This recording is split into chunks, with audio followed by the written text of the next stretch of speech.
پدې ورځو کې ذکر کو، پدې ورځو کې عبادت کو، پدې ورځو کې خصوصي روزي نیول، دا د ټول کال د ورځو نه بهتر دي. یو عمل هم د دې ورځو عمل ته نه رسي، بیا خصوصا روزي نیول. خدای په دې ورځو قسم خوړلی دی.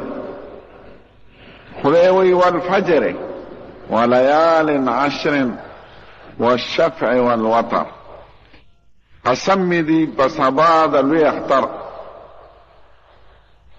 وليال عشر او په دې لسو شپو د لوی اختر، والشفع والوتر او په 12 او په 14. زما د قسمی چې په خواني قومونه مې هلاک کړي دي د بدو عملونو د وجنه، او دا نور سرم کول شي. نو خدای چې په یو سیس قسم خوري، دا غسیز اهمیت ته، عظمت ته، لویوالي ته اشاره کوي. د خدای قسم لکه د مخلوق په شان ته نه دی. مخلوق چې په یو سیس قسم خوري نو دی وی که زه درو وایم دا دې ما ووایي.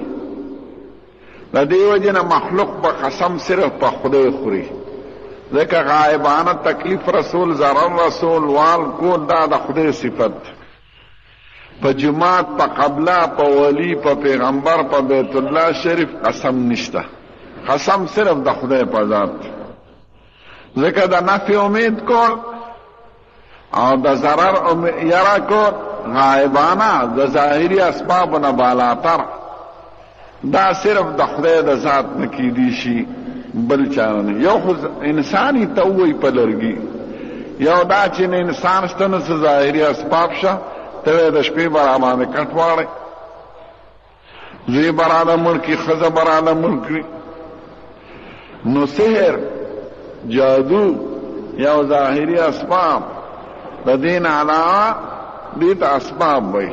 د اسبابونه بالاتر غایبانه چاته خیر رسول، چاته تکلیف رسول، دا د خدای صفت.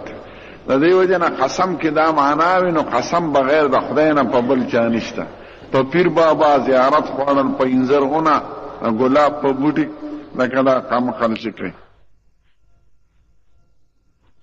او د خدای قسم هغه دانی، خدای چې یو څیز باندې قسم کړي د هغه اشاره کوي لویوالي ته چې دې کې دومره خیر دی، دې کې دومره فایده ده، او د خپلو کارونو حکمتونو یو دلیل او ګواه ګرځي.